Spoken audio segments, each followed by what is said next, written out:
성경 말씀 스가랴 10장 1절에서 7절입니다. 봄비가 올 때 여호와 곧 구름을 일게 하시는 여호와께 비를 구하라. 무리에게 소낙비를 내려서 밭에 채소를 각 사람에게 주시리라. 드라빔들은 허탄한 것을 말하며 복술자는 진실하지 않는 것을 보고 거짓 꿈을 말한즉 그 이루가 헛됨으로 백성들이 양같이 유리하며 목자가 없으므로 곤고를 당하나니 내가 목자들에게 노를 바라며 내가 순념소를 벌하리니 만군의 여호와가 그 무리 곧 유다 족속을 돌보아 그들을 전쟁의 충모와 같게 하리니 모퉁이들이 그에게서 말뚝이 그에게서 싸우는 활이 그에게서 권세 잡는 자가 다 일제히 그에게서 나와서 싸울 때에 용사같이 거리의 진흙 중에 온수를 밟을 것이라.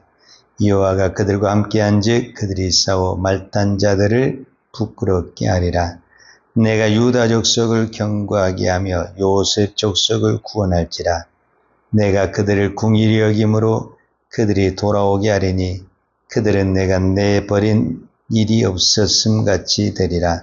나는 그들의 하나님 여호와라. 내가 그들에게 들으리라. 에브라임 용사 같아서 포도주를 마심같이 마음이 즐거울 것이요 그들의 자손은 보고 기뻐하며 여호와로 말미암아 마음에 즐거워하리라. 아멘. 아무리 기도를 많이 하는 사람도 이런 기도는 잘하지 않습니다. 저녁에 잠을 자면서 하나님 내일 아침에는 반드시 태양이 뜨게 해주세요. 아마 이렇게 기도는 잘 안 할 거예요. 왜냐하면 그거는 기도하지 않아도 당연히 태양이 뜰 것으로 알고 있기 때문에 그렇죠. 그러나 똑같은 하루를 맞이하는 그 사람 입장에서 저녁에 그렇게 기도하는 사람하고 기도하지 않는 사람하고는 차이가 있습니다. 예를 들어서 어떤 사람이 저녁에 잠을 자면서 하나님 내일 꼭 비가 오게 해주세요. 이렇게 기도를 한 사람이 있어요. 근데 기도를 하지 않는 사람도 있죠. 자, 그런데 그 다음날 새벽에 비가 왔어요. 기도하지 않는 사람은 이렇게 새벽부터 비가 오냐면서 짜증을 하고 불평을 낼 수도 있지. 그러나 저녁에 비가 오기를 간절히 기도했던 그 사람은 하나님이 이렇게 기도를 빨리 응답해 주시니까 하나님 정말 살아계시고 하나님 나를 정말 사랑하시는구나 이렇게 생각을 할 거예요. 그러니까 기도를 한 것과 안 한 것은 우리가 똑같은 환경을 받아들이는데 너무너무 차이가 있다는 거예요. 자, 오늘 성경에 보게 되면 스가랴 10장 1절 봄비가 올 때에 여호와 곧 구름을 일게 하시는 여호와께 비를 구하라. 그래서 여러분 봄비가 올 때, 자, 이스라엘 나라는 봄비와 가을비가 있어요. 자, 이것을 우리가 성경에서는 늦은 비와 이른 비다 이렇게 표현을 해요. 우리는 봄비를 이른 비라고 생각을 하죠. 왜냐하면 그때 우리가 파종도 하고 씨앗을 뿌리고 또 가을에 수확을 할 때 비가 와서 또 그걸 이제 걸씨를 하죠. 근데 이스라엘은 정반대의 우리와 그러니까 이른 비는 가을에 오는 거예요. 10월, 11월, 늦으면 12월까지 오는 거예요. 그때 이스라엘 백성들은 파종을 하고 씨를 뿌리는 거예요. 그리고 이제 봄비는 말 그대로 늦은 비가 됩니다. 오늘 성경에 나온 봄비는 늦은 비고 이때는 수확의 계절인 거예요. 그러니까 이 봄비가 얼마만큼 중요하냐면 이때 비가 내리느냐 안 내리느냐에 따라서 그 해에 수확의 양이 결정된다 해도 틀린 말이에요. 그래서 성경에는 늘 이런 단어가 많아요. 늦은 비와 이른 비, 이른 비와 늦은 비. 이런 단어들이 참 많이 있어요. 그래서 이 늦은 비, 특별히 늦은 비는 오늘 우리로 표현하자면 은혜의 비요, 축복의 비요, 성령의 충만한 비다. 이렇게 말할 수가 있습니다. 그러니까 이미 하나님이 이 봄비, 늦은 비가 올 때가 되면은 기도해야 옵니까? 여러분, 장마철에 비가 장마가 오게 해주세요. 이렇게 해야 옵니까? 때가 되면 다 오는 거예요.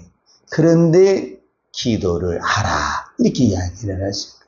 그것은 오늘 무엇을 말해주냐면은 하나님은 오늘 또 우리에게 기도하지 않는 것까지 또 어떤 부분에서는 필요한 모든 것들을 다 주십니다. 그럼에도 하나님은 뭐라고 표현을 하냐면 기도하라 이렇게 말씀하십니다. 자, 오늘 우리가 스가랴 10장 1절을 보았는데 스가랴 9장 17절 마지막 절이죠. 마지막 절에도 보면은 이거는 이제 약속입니다. 그의 형통함과 그의 아름다움이 어찌 그리 큰지 곡식은 청년을 새 포도주는 처년을 강건하게 하리라. 이 말은 무슨 말이 하냐면 하나님은 이 백성에게 형통함을 준다고 그랬는데 그 형통함이 뭐냐면 곡식과 새 포도주. 근데 이 곡식과 새 포도주는 반드시 무엇과 연관이 되냐면 비와 연관이 되어 있습니다. 여러분, 곡식과 이 농사는요, 비가 어떻게 오느냐에 따라서 농사가 결정이 되는 것입니다. 비가 안 와도 문제지만은 또 너무 많이 와도 그 열매를 다 떨어지게 한다든지 다 이렇게 씻겨간다든지 문제가 되잖아요. 그러니까 비가 어떻게 와냐? 우리가 하지만 적당하게, 적당한 때에 적당하게 와야 되는 거예요. 이 시간을 누가 조절하느냐? 하나님이 조절하신다라는 것입니다. 자, 이 비가 이제 이스라엘 백성들에게 이렇게 큰 문제가 됐던 것이 왜 이런 현상이 나타나냐면은 우리가 역사를 좀 살펴보면은 이스라엘 백성들이요, 애굽에서 나와서 광야를 갈 때, 여러분, 광야에서 비가 필요하지요, 사실은. 물이 없어. 근데 그들은 광야에서 비를 주라고 기도한 적이 별로 없습니다. 왜냐? 농사를 안 지었어요.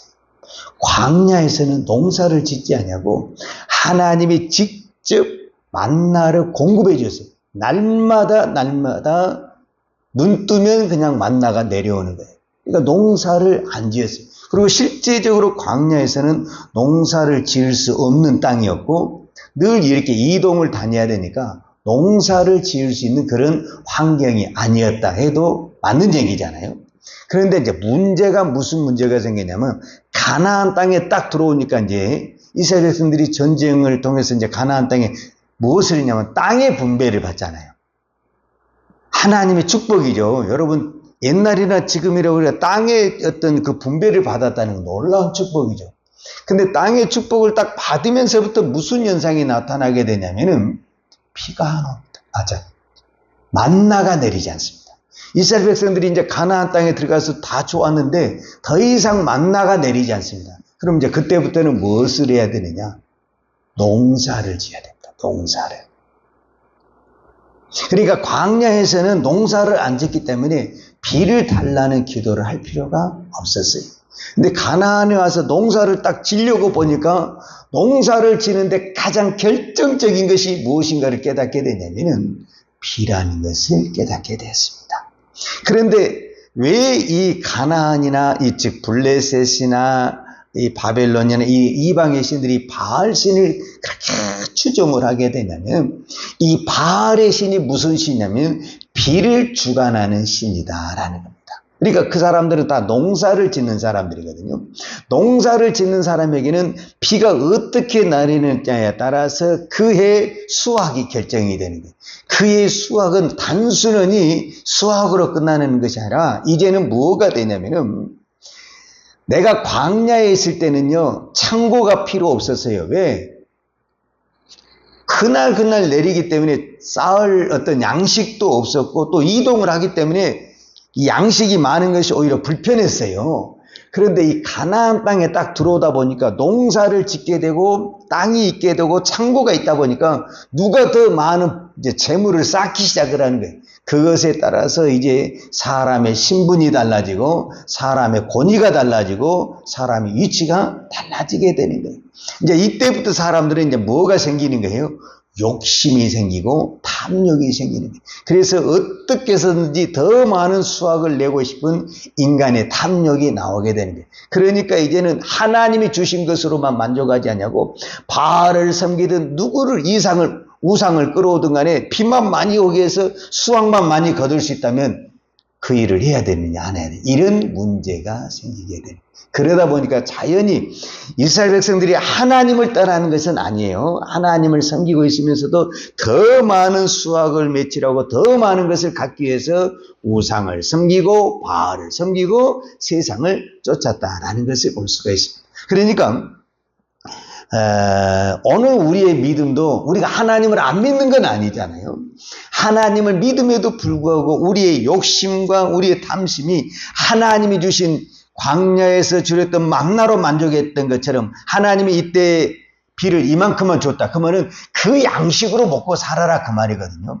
근데 우리는 그걸로 만족을 못하고 어떻게든지 끌어들이는 거죠. 지금은 이제 그걸 과학이라는 것을 이용을 해가지고 이제 우상은 아니죠. 인간은 너무너무 머리가 좋고 과학이 발달하니까 이 과학이라는 것을 이뤄서 이제 물을 막 끌어와 버리죠. 여기가 비가 안 왔는데도 저 멀리서 막 물을 끌어와가지고 농사를 잘 짓게 되는 거죠. 그래서 많은 수확을 얻는 것까지는 좋았는데 그렇게 하다 보니까 우리가 더 많은 수확을 얻으면 더 많이 하나님 앞에 감사하고 더 하나님께 헌신하느냐? 그게 아니라는 거예요. 인간은 많으면 많을수록 하나님을 등지게 돼 있고 하나님을 떠나게 돼 있다. 그래서 왜 늦은 비, 이른 비 이거를 강조하고 있냐면은 그것은 하나님이 주신 양으로 만족하며 살아라 그 말이에요. 하나님이 예를 들어서 비를 적게 줬다. 그러면은 뭐가 당연히 적겠어요? 수확이 적죠. 그렇다고 해서 죽느냐? 그거 아니에요. 다 먹고 살 만큼 줬다라는 거예요. 그런데 우리는 거기에 만족하지 못하고 더 많은 것을 구하다 보니까 2절에 보면 오늘 10장 2절에 보면 드라빔들은 허탄한 것을 말하며 복술자는 진실하지 않는 것을 보고 거짓 꿈을 말한즉 그 이로가 헛됨으로 백성들이 양같이 유리하며 목자가 없으므로 공고를 당하나니. 그러니까 그들은 드라비라는 것은 가족시, 수호신을 말하고 복술자는 점쟁이를 말하는 거예요. 요즘 말로 하면은. 그러니까 그들은 어떻게 하면 더 많은 수확, 더 많은 것을 얻을 수 있을까? 자꾸 우상에게, 점쟁이에게 쫓아간다. 하나님을 믿는다고 하는 우리가. 지금도 마찬가지예요. 하나님은 우리의 모든 것을 알고 있습니다. 예수님이 우리가 잘 아는 대로 마태복음 6장에 보면 이런 말씀하셨잖아요. 뭐라고 말씀을 하셨냐면 너희가 구하지 않는 것도 무엇을 먹을까, 무엇을 마실까, 무엇을 입을까 구하지 마라. 이거는 다 이방인들이 구하는 것이라. 너희가 구하지 않는 것도 하나님께서는 다 하시고 주신다. 이렇게 말씀하셨어요. 그러니까 마태복음 6장과 우리가 마태복음 7장을 잘 이해를 해야 되는데 하나님은 우리가 구하지 아니한 것도 우리의 필요한 것을 다 때를 따라 주십니다. 그런데 7장에 가서는 또 뭐라고 말하냐면 구하라, 찾으라, 문을 두드리라 이렇게 말을 합니다. 여러분 늦은 비와 이른 비는 내가 구하지 않아도 온다니까요. 여러분 오늘 이 새벽에 끝나고 태양이 뜨는 건요 내가 구하지 않아도 태양이 뜬다니까요. 오늘 하루가 지난 다음에 또 저녁이 되는 것은 내가 기도하지 않아도 저녁이 되는 것입니다. 그러나 내가 그것을 구할 때에 우리는 하나님을 바라보게 되고 세상의 눈이 돌아가지 않는 것입니다. 그래서 오늘도 우리는 날마다 작은 것을 가지고 기도해야 됩니다. 내가 오늘 또 호흡할 수 있는 것을 감사하고 내가 오늘 또 하나님 앞에 예배할 수 있는 것을 감사하고, 이건 어떤 부분에서는 기도하지 않아도 당연한 거죠. 그러나 우리는 그것을 기도해야 된다는 것입니다. 하나님은 오늘도 우리가 하나님이 주신 것을 다 알면서도 우리에게 무엇 하기를 원하시냐면 기도하기를 원하십니다. 그리고 그 기도의 모든 때는 누가 정하시느냐? 하나님이 정하시는 것입니다. 오늘 성경에 봄비가 올 때에 비를 구하라. 즉 이 말은 무슨 말이냐면 이미 봄비가 올 때를 알고 있는 거예요. 그럼에도 불구하고 그때 기도해라. 그래서 분명히 기도 안 해도 봄비는 오지만은 내가 기도해서 봄비가 왔을 때 이 비는 그냥 내리는 비가 아니고 하나님의 응답의 비고 은혜의 비고 축복의 비가 되는 것입니다. 그래서 오늘 또 하나님은 우리에게 기도하기를 원하십니다. 여러분, 내가 날마다 기도하면 우리의 삶은 날마다 기적이 되는 것입니다. 그러나 내가 기도하지 않으면 하나님은 날마다 우리에게 공급해 주시고 날마다 우리에게 기적을 베풀어 줘도 그거는 당연한 것이고 그냥 평범한 것이 되는 것입니다. 오늘 우리 거룩한 주일, 어떤 부분에서는 주일날 예배 드리는 건 너무너무 당연하지 않습니까? 그러나 우리는 이 예배를 위해서 기도해야 됩니다. 기도하는 자에게는 그 예배가 응답의 예배가 되고 은혜의 예배가 되고 축복의 예배가 되는 것입니다. 그러나 주일이니까 당연히 예배를 드리, 그러면 그냥 예배는 드렸지만은 나에게 은혜가 없습니다. 그래서 하나님은 오늘도 우리의 모든 삶을 통해서 기도하기를 원하시는 것입니다. 오늘 이 새벽에 기도할 때 여러분 큰 문제만 놓고 기도하지 마시고 사소한 것을 기도하십시오. 작은 것을 가지고 기도하십시오. 내가 오늘 또 호흡할 수 있는 것을 감사하고 걸어 다닐 수 있는 것을 감사하고 예배 드릴 수 있는 것을 감사하고 또 오늘 또 내가 이 새벽에 깨어서 기도할 수 있는 것이 얼마나 감사합니까? 이 기도 시간에 저와 여러분에게 하나님이 응답해 주시고 은혜를 주시고 성령 충만을 주실 줄로 믿습니다. 기도하겠습니다. 거룩하신 아버지 하나님 감사합니다. 오늘 또 우리가 이 새벽에 기도할 수 있는 것 하나님의 은혜입니다. 하나님의 축복입니다. 하나님의 기적입니다. 오늘 또 우리가 이것을 붙들고 기도할 때 하나님의 놀라운 역사가 일어날 줄로 믿습니다. 오늘은 거룩한 주일입니다. 하나님, 우리가 이 주일 우리가 하나님께 예배를 드릴 때 이 예배의 시간이 영광의 시간이 되게 도와주시고 은혜의 시간이 되게 도와주시고 하나님과 만나는 거룩한 시간 되게 하여 주시옵소서. 오늘 또 우리를 기도의 자리에 불러주신 아버지 하나님 감사합니다. 이 기도가 내 영혼을 살리고 우리의 가정을 살리고 교회를 살리고 이 민족을 살리는 능력의 기도가 되게 하여 주시옵소서.